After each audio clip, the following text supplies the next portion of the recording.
Japamala do Yoga. Hoje nós vamos falar sobre este cordão celestial. É muito mais do que um cordão de contas. Nós acreditamos na potencialidade. Dentro das nossas práticas, utilizamos então o Japamala para entoar mantras e vamos falar sobre a importância de termos um Japamala na cabeceira da cama, usar como um acessório, ter o Japamala nas nossas práticas. O Japamala é muito mais do que este simples ornamento, tem um poder muito grande quando nós colocamos a nossa vibração. Podemos modificar a nossa vibração também ao utilizarmos palavras fortes, palavras sagradas e entoar mantras com o nosso Japamala. Vamos falar sobre a importância, quais são as peças e quais a importância de cada peça, né? O Meru, que é relacionado com o divino, o cordão, que mesmo invisível, tem uma importância muito grande para unir todas as peças.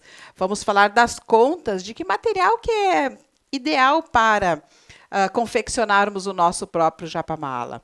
De madeira, de sementes, vamos falar o porquê, a importância deste material. Vamos falar também do tássel.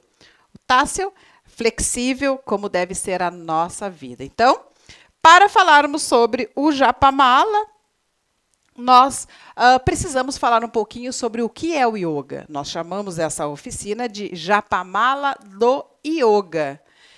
E porque nós utilizamos mantras. Japamala, ele pode ser usado de várias maneiras, mas dentro do yoga nós estamos, então, trazendo o conhecimento do yoga também. O yoga, para quem não sabe, é uma palavra masculina. O yoga. Chegou no Brasil, foi colocado acentos e acabou ficando a yoga. Então, pode chamar de qualquer maneira, o importante é trazer a prática para a sua vida. Mas na nossa escola, o Aisu Yoga traz, então, como uma palavra masculina, o yoga. E no sentido literal da palavra, que significa união. União dos seres, união consigo mesmo, essa união com o divino. Então, através da prática do Japamala, nós conseguimos essa conexão com o divino. Palavras sagradas, mantras, repetições de hábitos saudáveis, nós conseguimos nos aproximar do divino. O divino não está longe, está dentro de nós. Então, essas práticas, nós conseguimos, então, nos aproximar do divino. E, através do Japamala, que é um instrumento, através da prática do yoga, nós, então, oferecemos um caminho para como chegar até o divino. Não é que a prática, a contemplação da natureza, os rituais, o próprio yoga, os asanas, as posturas, os pranayamas, a respiração, isso são caminhos, instrumentos para chegarmos até o divino.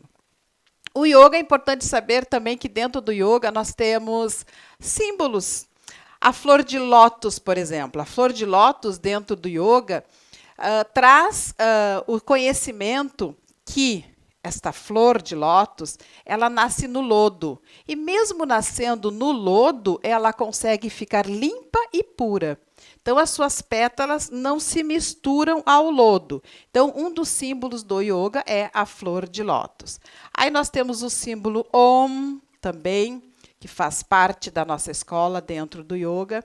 Temos também as deidades, a deidade de Ganesha, por exemplo, a deidade de Ganesha traz na sua história guardião dos lugares abençoados. Então, a gente chega em algum lugar que vai fazer alguma prática, já vê aquela imagem de Ganesha. Ganesha está ali protegendo aquele ambiente. Dentro das práticas do yoga também é importante salientar o criador, né? Dentro do Holus Yoga, dentro do yoga integral, precisamos citar a definição, as definições do que é o yoga. Segundo Sri Aurobindo, que é conhecido, né, como mestre, poeta, político, é o pai do yoga integral. Sri Aurobindo, ele traz com alguns valores dentro do yoga e define o yoga como toda vida é yoga. Toda vida consciente ou inconsciente, é um processo de yoga. E na nossa evolução, consiste na tomada de consciência deste objetivo. Então, resumidamente, Sri Aurobindo traz a definição de yoga: toda a vida é yoga. Então, Sri Aurobindo, que é o pai do yoga integral, ele traz essa definição para o yoga. Yogas tradicionais, dentro do yoga integral, é a união transcendental com Deus. O yoga integral de Sri Aurobindo é a união com Deus aqui na Terra. O yoga integral não busca a iluminação individual, mas coletiva. É o novo e revolucionário em seus métodos. Toda a vida é campo de ação para que este yoga, cada experiência, cada movimento, seja ele importante ou trivial, é direcionado para Deus. Então, Samadhi, dentro do yoga integral de Sri Aurobindo, é um estado de supraconsciência, que pode ser traduzido como êxtase. Êxtase espiritual, estado de harmonia autárquica, iluminação espiritual, uma paz espiritual. Então, Sri Aurobindo, que é o pai do yoga integral, que tem a nossa relação dentro do Aisu Yoga, dentro do Olus Yoga, do yoga integral, é uma referência, e nós precisamos citar também o nome deste mestre que nos deixou um legado muito grande. No Brasil, o yoga integral foi introduzido em 1971 por Rolf Werner Galewski, 1930-1988. Ele, dançarino e coreógrafo alemão naturalizado brasileiro, fundou, então, a Casa Sri Aurobindo aqui no Brasil. E em 1988, Taunay Vale inicia sua jornada no yoga integral, inspirado pelos ideais de Sri Aurobindo e sua discípula e sucessora, Amira Alfassa. Então, é importante a gente citar esses nomes para sabermos por que nós estamos chamando de Japamala do Yoga, um pouquinho da história do yoga, um pouquinho de como surgiu, né, o yoga também no Brasil. E depois, a Adi Mesquita também, a Adi Mesquita Cardoso, ela foi iniciada e conviveu dentro da Igreja Católica por muito tempo e traz, então, todo o seu conhecimento familiar, da sua vivência do catolicismo, para o Olus Yoga. A Adi Mesquita teve uma chispa luminosa e aí ela incluiu o seu conhecimento da medicina tradicional chinesa, o yoga taoísta também, incluiu, então, dentro do yoga integral, formando, então, o Olus Yoga. A escola pela qual nós pertencemos, e o primeiro curso de yoga que eu fiz foi o Olus Yoga.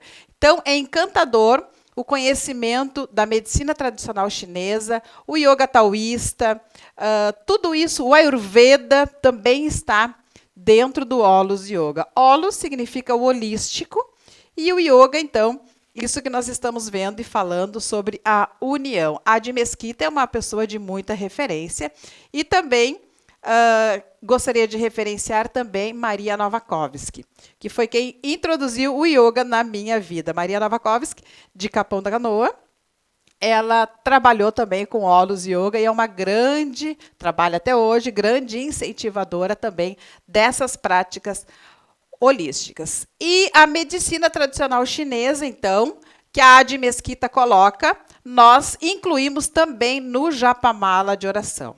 Colocamos uma vibração em cada meridiano de energia na nossa vida. Nós somos feitos de energia, nós somos energia, a vida é energia. Então, nós temos pontos no nosso corpo de maior vibração. Muitas vezes estamos com dor no ombro, mas o que está acontecendo é alguma disfunção, algum desequilíbrio no nosso pulmão. Muitas vezes temos uma dor na perna, na parte da nossa perna, mas está referenciando a parte de fígado ou vesícula biliar. Então, o corpo ele é todo integrado e sinaliza em alguns pontos, muitas vezes não diretamente naquele órgão. Assim é a medicina tradicional chinesa. O branco do olho também nós podemos ver um desequilíbrio no nosso fígado, quando aquele branco está amarelado. A medicina tradicional chinesa, então, traz esse conhecimento. E nós utilizamos como no nosso japa mala de oração? As cores, muitas vezes colocamos cores que nós queremos incentivar dentro também dos nossos chakras. Os chakras são energias, pontos de vibração do nosso corpo. Tem muitos pontos no nosso corpo, mas dentro do yoga nós, para ficar mais didático também, utilizamos 7 pontos de energia. E cada ponto de energia tem uma vibração no órgão, tem uma vibração no meridiano de energia, e as cores são importantes também. O chakra básico, por exemplo, é vermelho. Se eu quero colocar uma intenção para ter mais segurança, mais enraizamento, eu vou confeccionar com essa intenção o meu japa mala, escolhendo então tonalidades vermelhas, um japa mala mais intenso. Se eu quero ativar a saúde, a cor da saúde está muito relacionada com o verde, o chakra cardíaco. Então eu já coloco as cores verdes no meu japa mala. Durante essa prática nós vamos observar várias cores que podemos confeccionar o nosso japa mala de oração. Dentro da simbologia, como eu falei da flor de lótus, eu quero falar agora de outro símbolo importante que muitas vezes a gente vê e ouve também. Muitas pessoas acham que o yoga é sentar numa postura de lótus, uma postura sentada, e fazer o mantra Om. Muitas pessoas, quando a gente pergunta, conhece o yoga? Sim, o yoga é Om, é sentar numa postura, fazer o mudra com as mãos e sentar em Om. Faz parte do yoga também o Om, é um som silencioso da própria realidade absoluta e localiza-se no corpo humano, no ponto sagrado entre as sobrancelhas, o terceiro olho. Aqui nós temos o terceiro olho, que nós podemos ativar ele, com o próprio dedo, com a própria mão, é um ponto entre as nossas sobrancelhas, nós ativamos. E nesse ponto confluem as correntes vitais da direita e da esquerda, as quais depois seguem juntas para a grande porta da liberação localizada no topo da cabeça. Então, aqui tem outro ponto. Então, quando eu vou entoar o mantra Om, é como escutar o próprio Brahma, pronunciar o mantra Om. Lembramos que a letra M ela é mais prolongada. Quando nós deixamos essa vibração, nós já vai facilitar a nossa entrada no estado meditativo. Então, quando nós confeccionamos o japa mala, quando nós temos o japa mala, nós podemos trazer o mantra Om na hora da nossa prática, somente repetindo Om, Om, Om. Então, é uma das maneiras também de praticarmos o mantra Om. Tem algumas músicas que também influenciam, tanto na hora da confecção do japa mala, como na hora da entonação e da prática. Om Mani Padme Hum. O Om significa abençoa para atingir a perfeição na prática da generosidade. O Ma do Om Mani Padme Hum, o Ma significa aperfeiçoar a prática da ética pura. O Ni significa ajudar a atingir a perfeição na prática da tolerância e paciência. O Pa significa ajudar a conquistar a perfeição na prática da perseverança. O Me significa ajudar a conquistar a perfeição na prática da concentração. E o Hum significa ajudar a conquistar a perfeição na prática da sabedoria. Então, generosidade, ética, paciência, tolerância, perseverança, concentração, sabedoria estão incutidos nos mantras. E por que a gente não fala essas palavras em português ou na língua em que nós estamos? Por causa da vibração do som. Então, Om Mani Padme Hum. Om Mani Padme Hum. Então, cada vez que eu entoo, tem uma vibração, cada letra. Então, a gente procura manter em sânscrito toda a nossa prática. No yoga também nós utilizamos as palavras em sânscrito, por quê? Porque fica universal. Eu saio daqui e vou para a Itália, lá eu vou conseguir fazer uma prática.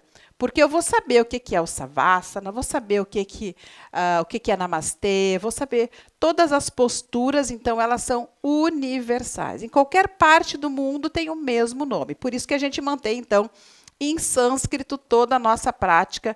Os mantras também a gente mantém na forma original. E dentro da oficina de Japamala ainda, nós queremos falar das deidades, né? Tem a trindade dos deuses: Brahman, que é o criador, Vishnu, que é o conservador, e Shiva, que é o destruidor. O destruidor significa também a parte do fogo. Destruir para o novo entrar. O novo só vai entrar quando tem espaço. Então, por isso que é importante o Shiva. Por isso que é importante também saber o equilíbrio de cada das deidades, né? E trazer para si. Então, Shiva, na trindade hindu, representa a destruição e a transformação para um novo renascimento. Shiva destrói para construir algo novo. Assim é chamado de renovador. Shiva é frequentemente representado como Nataraja, rei dos dançarinos, que com a sua dança desperta a energia cósmica.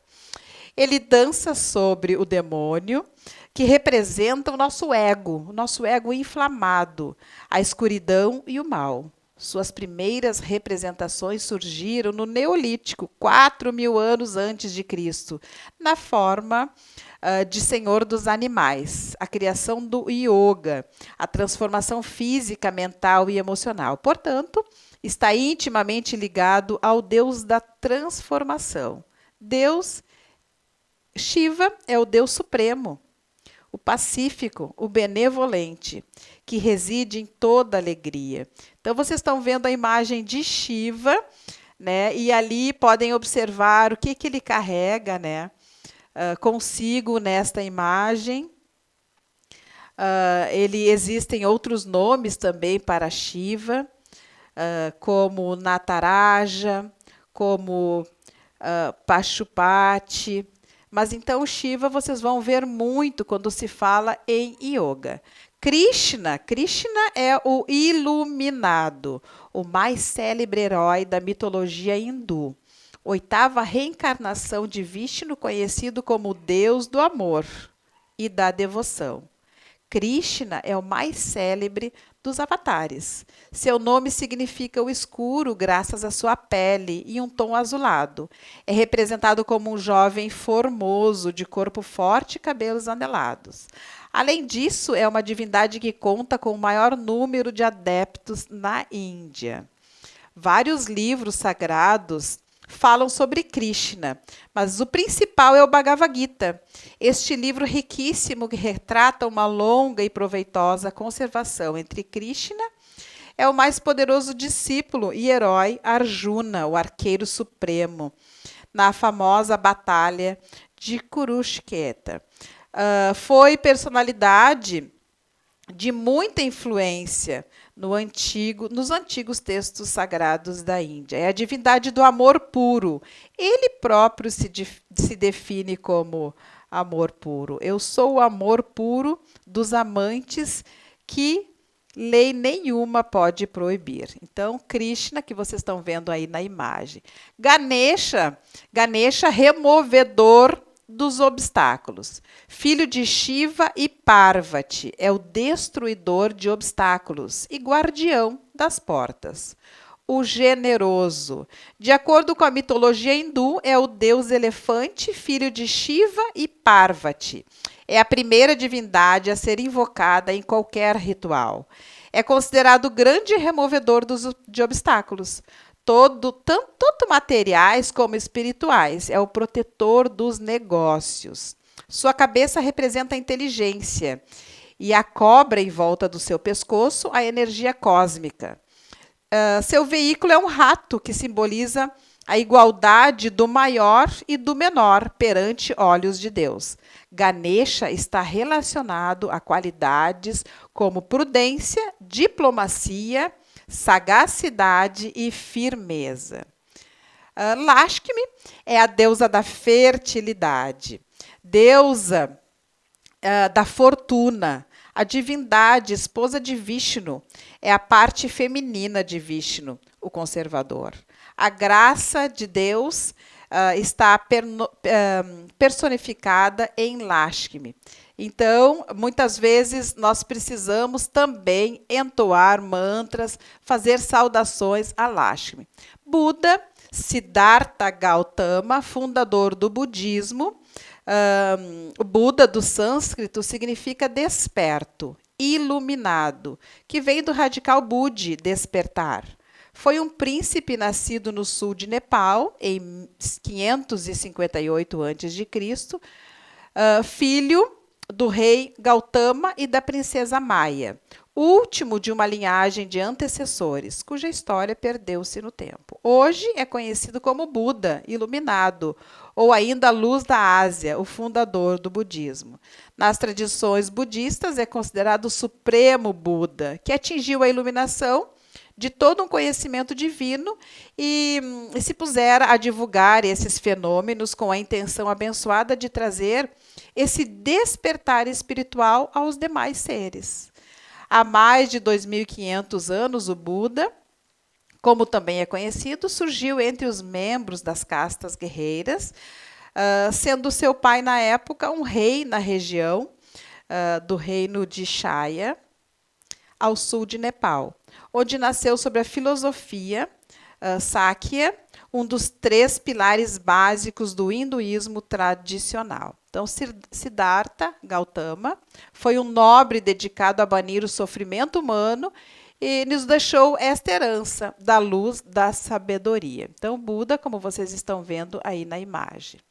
Então, esse conhecimento do yoga, esse conhecimento básico da história do yoga, de algumas deidades do yoga, fazem parte, então, para entendermos o significado do Japamala do yoga. O Japamala de yoga, geralmente guardamos ele numa cestinha, num objeto, num porta-joias, porque ele é um cordão sagrado. Nós vamos ensinar para vocês quantas contas, iniciar falando das contas. Quantas contas tem Japamala? O Japamala pode ser confeccionado com 108 contas, com 72 contas, com 54 contas, com 27 ou com 9 contas. Podemos ter anel, pulseira, colar, com esse número de contas, somando 9. Então, é muito mais do que um cordão, um simples cordão. É uma guirlanda celestial, pois é um instrumento usado para as nossas práticas mentais e espirituais, que buscam elevar a nossa mente, elevar o nosso espírito e o corpo a um estado superior de consciência. Então, as partes de um Japamala. Nós temos as contas, o cordão, os entremeios, marcadores, o meru, o tássel, que faz parte, então, do Japamala. As contas. As contas podem ser de uma infinidade de materiais, como sementes, madeiras, pedras, antigamente faziam de ossos também. Um dos mais importantes componentes, então, são essas contas do Japamala. Definem a característica estética do nosso Japamala. Eu gosto de escolher, né, o material mais natural. Quanto mais natural possível, melhor. Porque eu vou estar em contato com aquele material. De madeira, de sementes ou de pedras. Eu indico, então, você confeccionar o seu próprio Japamala, que são as contas. Já o cordão, que ele quase não aparece, ele é invisível no Japamala do yoga, ele é invisível, mas ele é muito importante, porque ele faz a união de todas as peças. É um componente discreto Mas o mais importante é que o Japamala, mesmo não aparecendo, ele une todas as peças. Então, nós chamamos o fio do universo. Relacionamos isso com união, com yoga. Yoga é união. Então, esse cordão, que ele pode ser de fio encerado, ó, é um fio encerado que você compra, ou de algodão, também, quanto mais natural, melhor. Os entremeios. Existem japamalas que têm os entremeios. Os entremeios no nosso japamala são peças menores que as contas e tem uma função de manter o espaço para facilitar o manuseio, manter mais firmes também e seguro o japamala. Pode ser substituído pelo nó. E ele não é obrigatório na confecção. Muitas vezes, nas oficinas de japamala, nós fizemos somente com as contas. Alguns outros japamalas, nós temos, então, os entremeios. Os marcadores. Os marcadores servem para trazer a mente de volta à prática. Porque durante a meditação, muitas vezes, o nosso pensamento ele pode distrair a nossa mente. Então, os marcadores servem para lembrar e voltar o nosso estado meditativo, voltar a nossa concentração. Então, esse é o poder dos marcadores. Já o meru, que é essa parte, né, principal, é uma conta também, só que ela é diferente das outras. É a conta mais importante, ela marca o início e o fim do japamala. Simboliza o divino.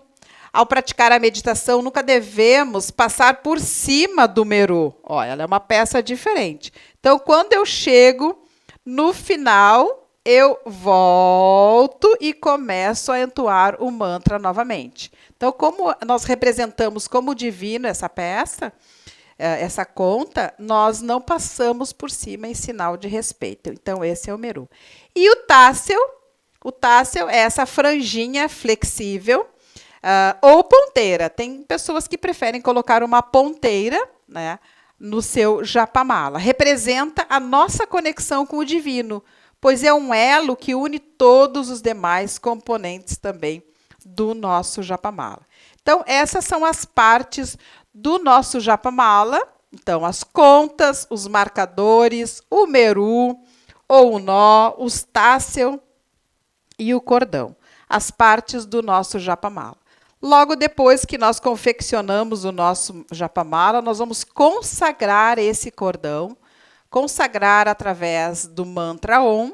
Quando nós finalizamos, nós colocamos 3 nós no nosso japamala e consagramos ele, guardamos também, ou utilizamos como um acessório, ou guardamos o nosso japamala numa cestinha para entoarmos a próxima mantra. E os mantras que nós vamos entoar para finalizar a nossa oficina de japamala hoje é o mantra Om. Eu seguro, então, com a mão direita o meu japamala. Ó, seguro com a mão japamala. Eu elimino o indicador, né, esse dedo indicador, e seguro ele com o dedo médio bem na altura do coração.